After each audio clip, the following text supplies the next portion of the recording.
This tax refund season, Metro PCS has an offer so good you'll want to shout it from the mountaintops. Switch to Metro PCS, and get two 4G LTE phones for free. Switch to Metro PCS and get 2 free 4G LTE smartphones from brands like Samsung and LG. Only at Metro PCS. Limited time offer. Sales tax not included in phone price. After instant rebate. Coverage and services not available everywhere. See store for details and terms and conditions. Blog Talk Radio. You know what time it is. Time to hang out with Mr. Coop. With Mr. Cooper. With Mr. Cooper. With Mr. Cooper. Get the latest scoop. From Mr. Cooper. From Mr. Cooper. From Mr. Cooper. Hang with Mr. Coop. With Mr. Cooper. With Mr. Cooper. With Mr. Cooper. Get the latest scoop. From Mr. Cooper. From Mr. Cooper.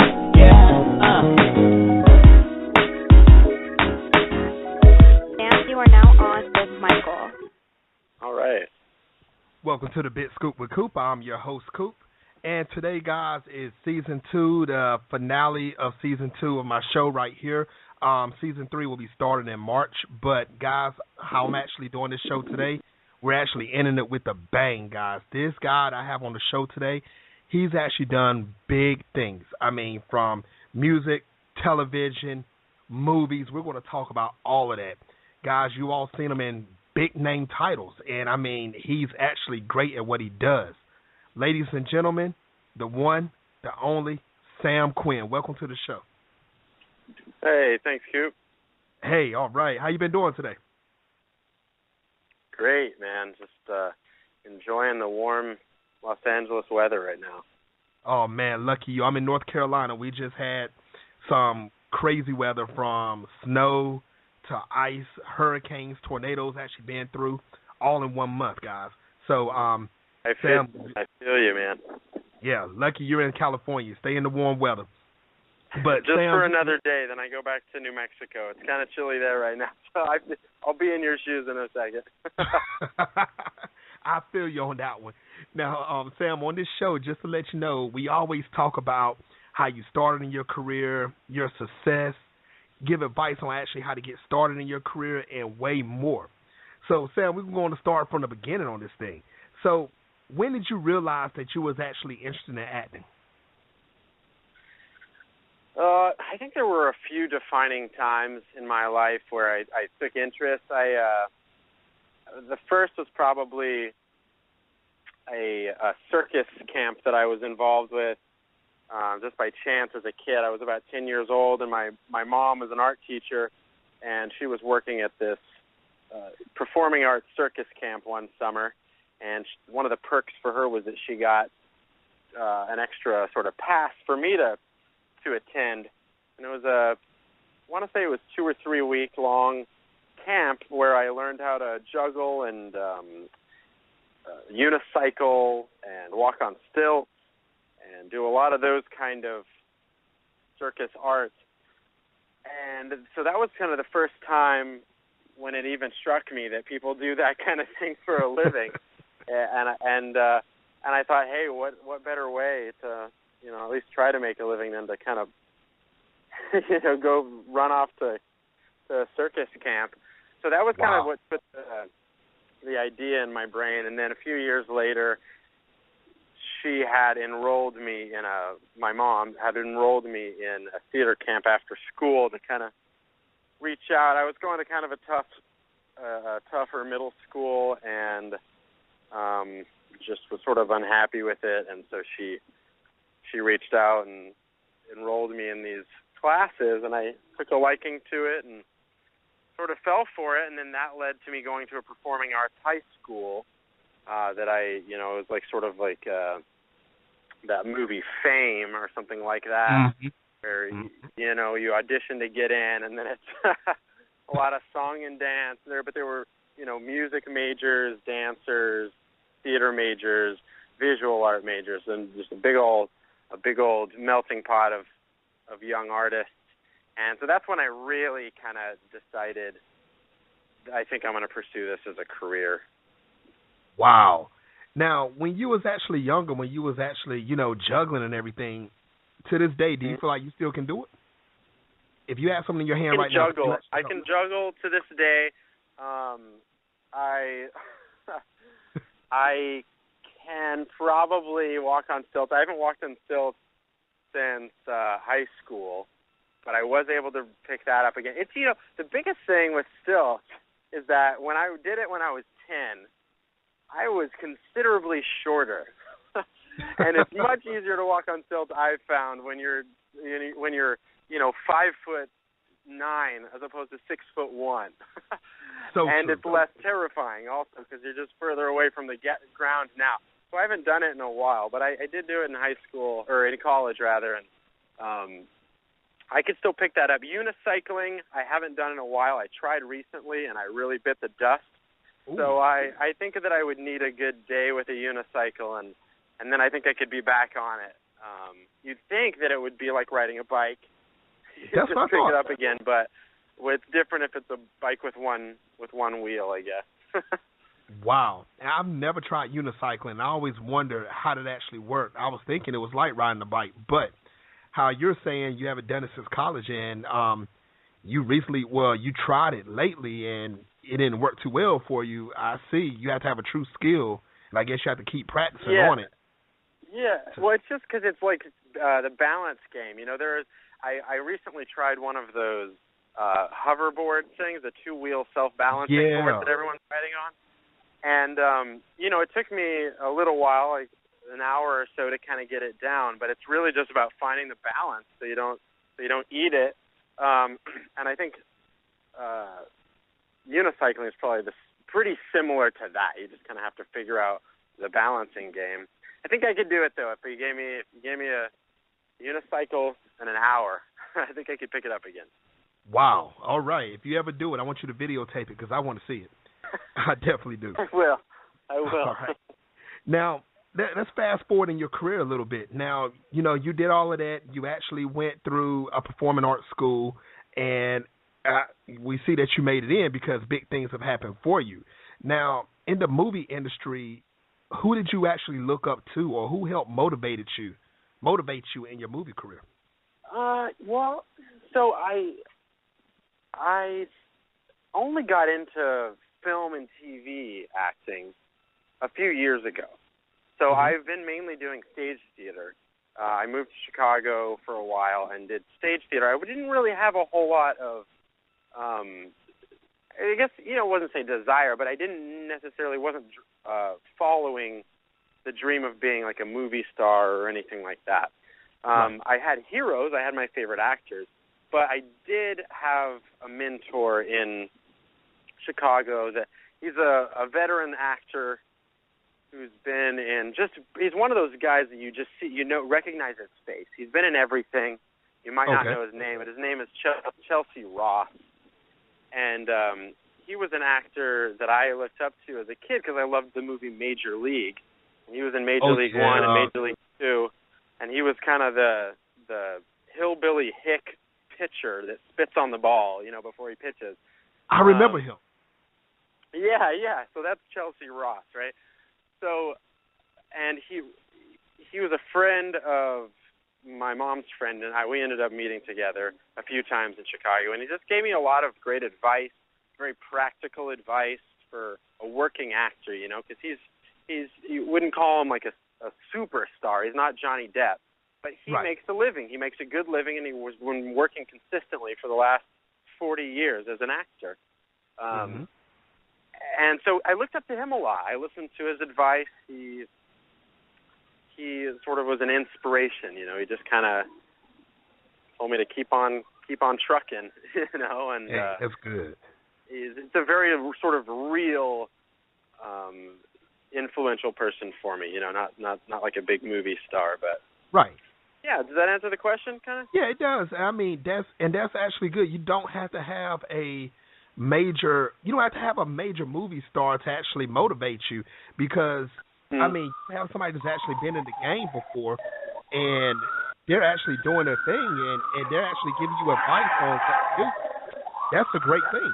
I mean, it's someone actually helping you out. So you can't complain about that. You know what? You're breaking up just a little bit here. Let's see. Can you hear me? Yeah, I can hear you. Okay, Can you hear me there now? you go. Now you're back.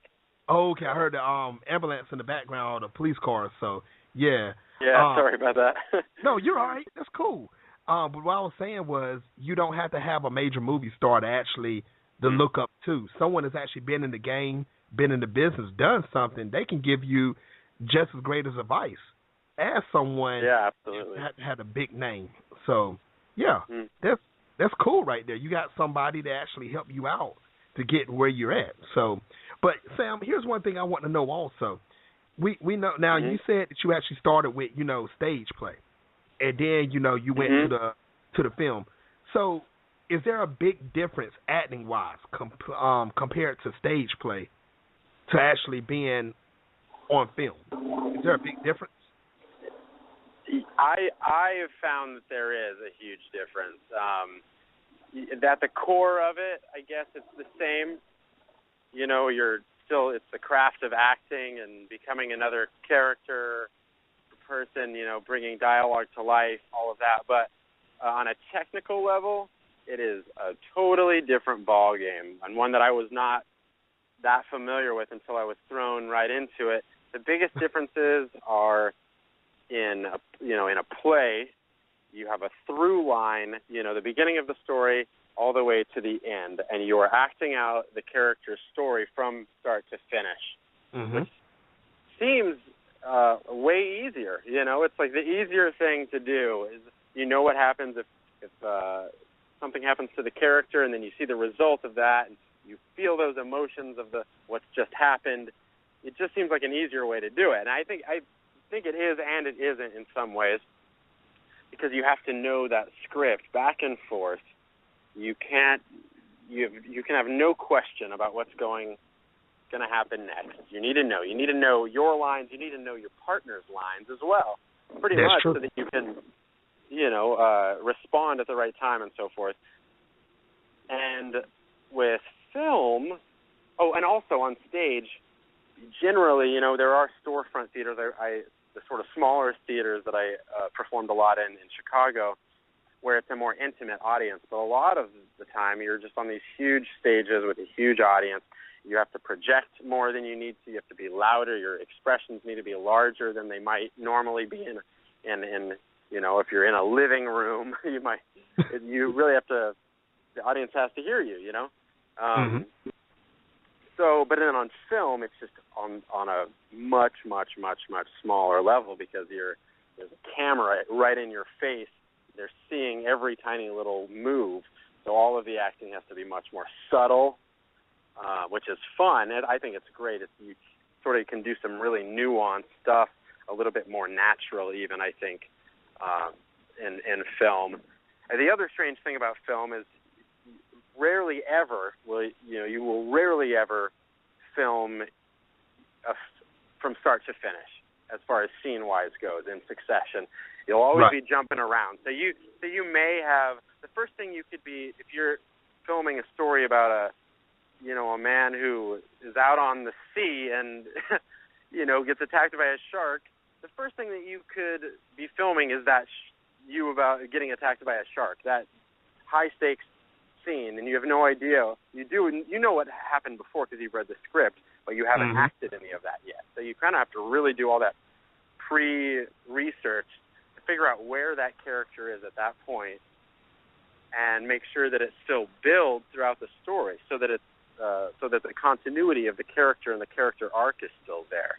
So it's really a challenge to do that, to jump around sometimes. But the nice thing is that because you're taking it scene by scene, and you'll say do at the most a 30 maybe 2 minute long scene, and then you get to stop.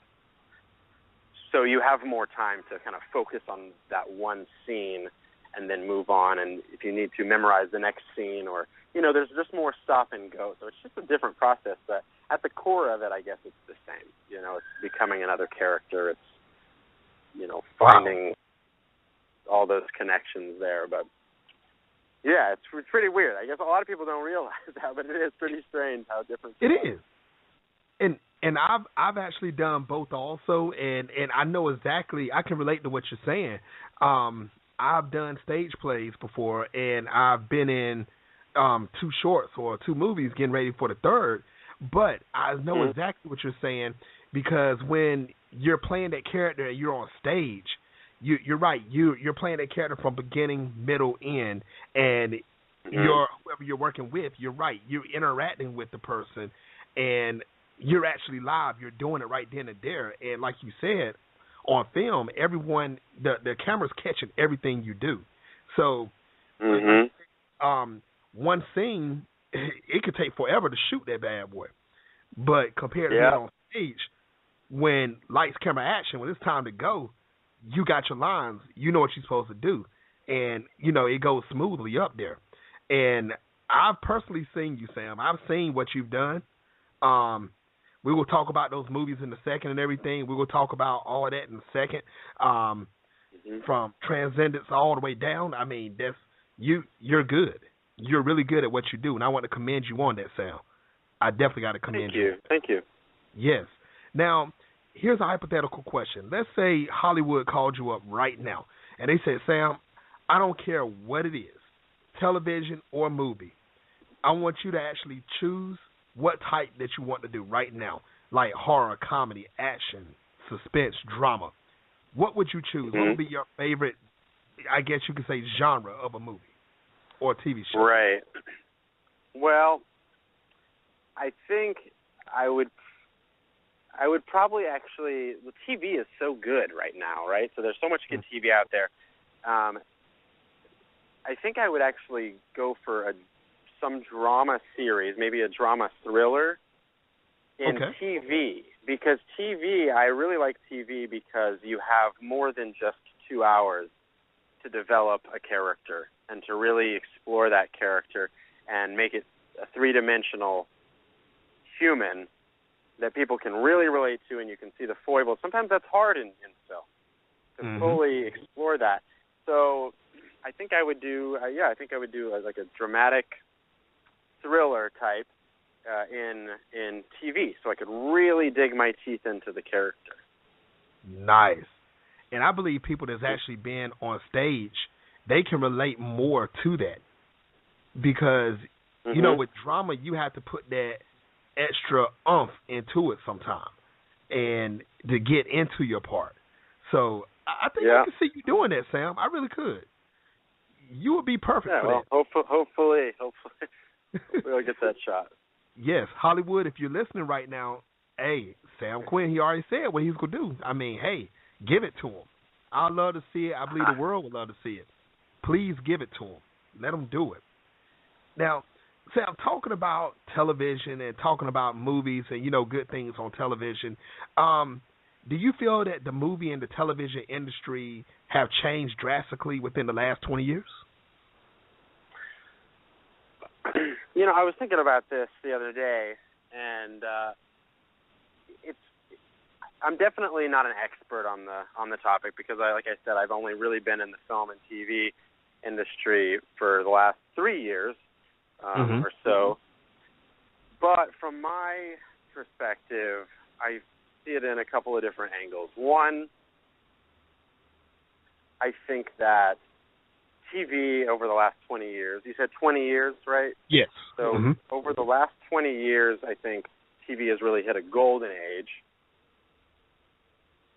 and is becoming far more respected of an art form, for sort of medium than film. Film is still great, but it's just really stepped up the notch for TV, and I think largely a lot of that has to do with the amount of talent, the quality of the scripts, people using more writing rooms, teams of writers as opposed to just one or two. Another way that I think things have changed that I've noticed, so I work a lot out of Albuquerque, New Mexico, which has a pretty vibrant film market and TV market right now. And I've noticed that TV and film are shooting more and more and more on location as opposed to in Hollywood. Right. And it's very nomadic almost. It's like a traveling, theater troupe from the beginning of last century or something. That was common. And I feel like the same thing, and it's largely due to, incentives, tax incentives for these production companies. They can shoot for cheaper out there.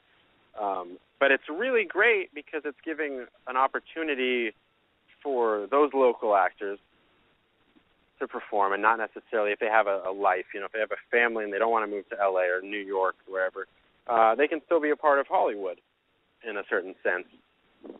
That's also, true. it's providing an opportunity for actors to move to one of those smaller markets and have access and hopefully kind of use it as a launching pad to get some work under their belt, to get some set experience and to get, their SAG card or whatever their goals may be. Right. And I hope that it just continues because I think it's really great for the country. It's been great for the Albuquerque economy and the New Mexico economy, having all this filming going on. So I think it's only a positive thing, that Hollywood will always be the home, the birthplace and the home for it. But I don't know, it's exciting. Those are the main changes that I've noticed, If that makes sense. Did I cover some area there? Hey, that was perfect because I was also thinking, I'm not the biggest expert neither, and I was thinking back 20 years, even before, even beyond 20 years. Like, I remember, like, the Saturday morning sitcoms, like Saved by the Bell, California Dreams, shows like that, and it's like those type of shows have disappeared, and more reality shows have came in. And also a lot of action-packed shows that came in that I'm actually a big fan of, and you was actually in one of them that we're going to talk about in a minute also. And, it's like those shows have came in, but I kind of miss some of the old school shows, even though they still come on television if you catch them. But I can tell also they have changed also. But I'm not saying it changed for the worse. It have changed. Some has changed for the good. And then there's some shows I'm just scratching my head at, like, did that really come out? But, it's really each his own. But, like, for example, I'm going to bring this up now. You was actually in a show, Better Call Saul. And that show actually has my attention. And I have to ask, how did it feel to actually be on that show? It was great, and that's a great example because, everyone, I think, hopped on board with Better Call Saul because of Breaking Bad, how great that show was. And that's like a prime example of, the quality of TV that's being made right now. And that whole show, pretty much the entirety of it, was filmed in New Mexico, actually on location. So it was awesome. I was actually, I moved away from New Mexico for a while, but I got into that show while I was in Chicago, and I was delighted to that it was part of, now part of New Mexican culture, that everyone would associate Breaking Bad with Albuquerque. I didn't think it was a bad thing. Some people felt differently. They felt like it showcased Albuquerque as, this meth haven, but I don't think it did personally. That was just like one angle of the city. But so when I got the opportunity to do Better Call Saul, obviously I was super delighted because I was a huge fan of Breaking Bad, of Vince Gilligan, and a longtime fan of Bob Odenkirk from his work on Mr. Show. Yeah. Also a great HBO show that ended too early, but so true. So it was, it was great. I was only there for a day, but I had a little interaction with Bob Odenkirk, which just made my day. It would make mine too. You couldn't, I couldn't ask for anything more. It's sort of like I kind of felt like I met one of my comedy heroes that day. So it was special for sure. Of course. Big shout-outs to everyone that's actually in Better Call Saul. If you ever been on the show, if you're still on the show, and all the fans, make sure if you haven't seen this show, find it, watch it. This is something that you can actually get hooked up on by watching it. You can get addicted to it. This is a great show. Now, Sam, yeah, there's the new season just started. That's right. When did it actually start? Was it like a couple? The new season, the season 2 just started, I think, February 15th, I believe. That's right. Okay. Everybody, season 2, Better Call Saul, make sure you go watch that show. Big shout-outs to everyone on that show. So make sure you watch it. Let me know what you think about it. If you ever run into Sam, let him know what you think about it also. You know, he was on the show. He's part of history on that show. So, great thing. Now, Sam, there's a movie that you're actually in that's coming out, actually by Lionsgate. And it's the new Western movie, Jane Got a Gun. Would you like to tell everybody that's listening right now about that movie? Sure, yeah. Jane Got a Gun is pretty straightforward romance Western.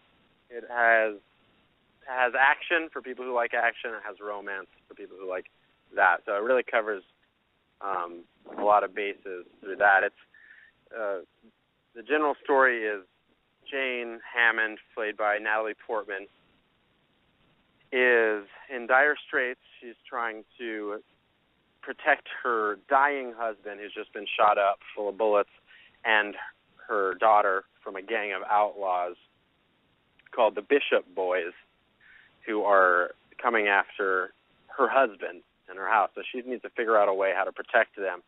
And to do so, she seeks out the help of an old ex-lover that's played by Joel Edgerton. And you know, it's old love is ignited, and they have to protect this house, and there's action. It's fun. I really enjoy the movie, and I think other people will too. That's the basic gist. Okay. And how did you actually get turned on to Jane Got a Gun? It was just a normal audition situation. It was my first big feature, though, so that was exciting. I auditioned for the original director, Lynn Ramsey, and then had another callback, and got the part, and I was just, as you can imagine, totally ecstatic. My first big part, I knew that I was going to be working with, Natalie Portman and Ewan McGregor and all these great actors. I was, totally beside myself. And the character that I am playing is called Slow Jeremiah. He's part of the Bishop Boys gang, which is, like I said, led by Ewan McGregor. So he's kind of one of his lackeys, one of his henchmen, just generally bad dude. He's pretty distinctive in the film. If you don't know what I look like, you'll definitely know what he looks like, because he has, Slow Jeremiah has a big tattoo on half of his face, and just the grossest looking teeth you could ever imagine.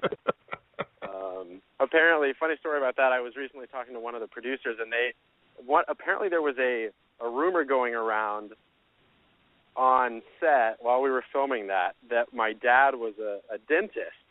Somehow, because the makeup artist made my teeth look so gnarly, just gross, like caked on, and I loved that. I thought it was great. But somehow a little legend came about that my dad was a dentist, and I just want to put the record straight. He is not a dentist. Everybody that's listening live right now, you heard him. He is not a dentist. That was a rumor. I've actually heard about that too, Sam. I wanted to ask you about that. I did, but I'm glad you threw that out there. I've heard about that. Guys, it's not true. It's all rumor, okay? So make sure you guys watch Jane Got a Gun. That is a movie that's going to actually be worth watching. Like Sam said, it's the best of both worlds. You got your action, you got your drama, you got everything in there that's going to actually make for a great movie. So make sure you go see that, guys.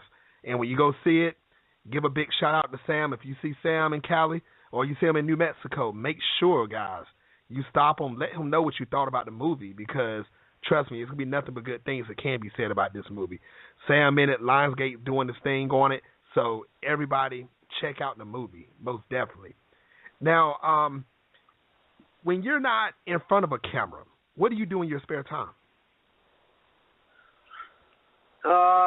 let's see. Besides auditioning, I play in 2 bands. I write the music and sing and play guitar for 2 bands that are based out of Albuquerque, New Mexico. Mm-hmm. One is sort of like a alternative rock band. The other one's a little bit on the funkier side. It's like a funk rock trio, pretty dancey music. Cool. And those bands are, the alternative rock one is called, actually named after my character in Jane Got a Gun. It's called Slow Jeremiah. And the other band is called Virtual Friday. And both of those ones, if anyone's interested, you can check them out on Facebook or Bandcamp. But I also perform weekly in a comedy troupe that does sketch comedy. We're right now working on an improv show that people who like film and improv and comedy will like. We're taking on the task of improvising a 40-minute movie plot, basically. So we get a genre from the audience and a title for the movie, and then we just go for it for about 40, 45 minutes and make a movie from it and hope that it's funny. Nice. But those are the big things. I write sometimes in my in my free time. But those are the big ones. That's cool. That's really cool, and that's what I want to talk about next was basically you and music, because I knew already that you was doing music, and I knew you was actually doing stage and doing movie. But on your music side, who influenced you to start in your music career? And I'm calling it a career. No, my friends did. It wasn't like a big. It's the same, sort of same thing with acting. It wasn't a one particular musician or anything like that, or my family are artists, but they're not on the music side of things. So at the Performing Arts High School that I went to, I had quite a few friends who were guitar players or bass players, and it was one of those things where it's pretty classic. Someone says, "Hey, man, you should learn how to play." I had a guitar. I had an electric guitar, and he's like, "You should learn how to play this guitar, and we can start a band." and it was enough, because a lot of my friends were more serious into music than I was at that time. So I kind of, I was behind them. I needed to catch up. So, but that's really kind of when I got interest. Sort of, this would be a fun thing to do, play at parties and, whatever, fun thing to do on the weekends. Nice. And so that's pretty much how it all started. There's one friend in particular, his name's Cole B. Wilson, who's an amazing songwriter, and lives in between Austin, Texas and Santa Fe, New Mexico. And he's probably the first one that really got me off my butt and said, learn how to play this guitar, and then we had been in several bands together. That's probably the biggest one of my buddies. That's cool. What type of guitar was it? Was it like a bass or electric or? That guitar, so my mom actually got me this. I did take a few lessons before high school, and I bought the guitar of my guitar teacher. He gave us a deal, and it was this Dan Electro electric guitar with turquoise sparkles. It was crazy. It was like the color turquoise. And then like a sparkle sheen. So it looked very Buddy Holly, kind of 1950s era. Okay. And I loved it for a while. I don't have that one anymore. I eventually sold it. But I know.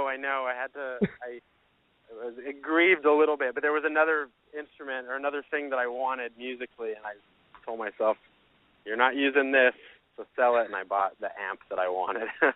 Nice. Okay, well, that's retribution right there. I mean, even trade. Do you miss that guitar? Mm-hmm.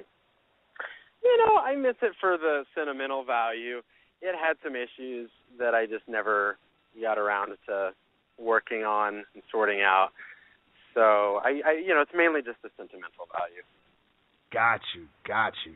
Now, as far as it goes for music, I understand, you're playing rock, you got the one with the actually funk mixed into it. What is your favorite genre of music out of all types of music? Man, that's such a hard question because I love everything, but at the end of the day, it's rock and roll. It's okay. Love like really raw rock, heavy stuff. It makes your bones shake a little bit, but also has a little blues influence, so you can maybe even dance to it. Nice. That's the stuff that I feel like drives me. Okay, and Sam, tell everybody again where they can actually find your music if they want to hear it. Tell them again where they can find it. Sure, yeah. So both of my bands have Facebook pages. The first band, like I said, was Slow Jeremiah. That's more of rock and roll, alternative rock. And the other one, Virtual Friday, is also on Facebook. And there are links on there to go to actually buy music if you want it. Slow Jeremiah just released our first EP this past Halloween. So we have music also on the website that's called Bandcamp. Okay. So you can find us on there if you search, or like I said, just go to the Facebook page and it'll direct you that way. Now, for all your fans that's listening right now, Sam, how can they actually find you or follow you on social media? What is the best way for them to keep up with you? I have an actor Facebook page. That's an option, Sam Quinn. Mm-hmm. I am on Twitter as my name is. You can either find me as Sam Quinn or Good Tonic Sam, GOODTONIC Sam. And I'm on Instagram as well, also Good Tonic Sam. Or you can probably find me by searching my name. Those are the big ones. Am I missing any? I think those are the main ones that I use. Okay. Now, all your I have a website, too, you can find, but, it's all linked together. Okay. You want to give out the website? If you go to the Facebook page, it'll direct you right there. It's all the same information pretty much. Got you. All you fans out there, make sure you go look for this. Follow him, Twitter. Check out his Facebook page, guys, IG, all of it. Make sure you jump on it, guys, because, like I said, Sam is a force to be reckoned with. This guy is actually doing music, television, movies. I'm telling you, he is going to be the next big thing. I'm actually putting my money on this. Sam, I'm a fan, man. I'm glad what you're actually doing. You've actually started, like you said, from stage play, and look where you're at now. And, Sam, do you want to tell some of the people out there that's just getting to know you right now or that actually knows you well, what movies and television shows have you appeared in? Can you name some of them for Sure. me? Yeah. Yeah, sure. I'll rattle off a little list. TV-wise, as you said, I was in Better Call Saul. There's a medical drama called The Night Shift that I was in the first season of. That's still on. The TV show Longmire, had a part in, I think it was the second season of that. That one's still going as well. The TV show The Messengers, which is CW. That one's no longer on, but you can stream it on Hulu. Let's see if I'm missing anything else. There's movie-wise, I was in the film Transcendence. Johnny Depp and Morgan Freeman. Kate Mara was in that also. And most recently, Jane Got a Gun. Yeah. That just came out. And then this spring, you can catch me in a TV show called Grave. That's on the Epix network, and Nick Nolte's in that. It looks like it's going to be really funny and fun. And also this summer, I have a small part in the new Independence Day movie, which I think everyone is looking forward to. Of course, most definitely. I mean, like I said, you've done a lot, Sam, and I mean, I can't stop saying that you've really done a lot. Believe it or not, you said you only started a few years ago, but look where you're at now, man. You've actually doing things that a lot of people would love to do right now. So you actually have a truly blessed life, and I mean, That's great. I'm gonna make sure that I do catch all of this. I mean, even down to Independence Day, I'm psyched about that movie. So I'm ready to see what this is gonna be all about. Yes. Mm-hmm. Now, what is your ultimate goal in acting and in music?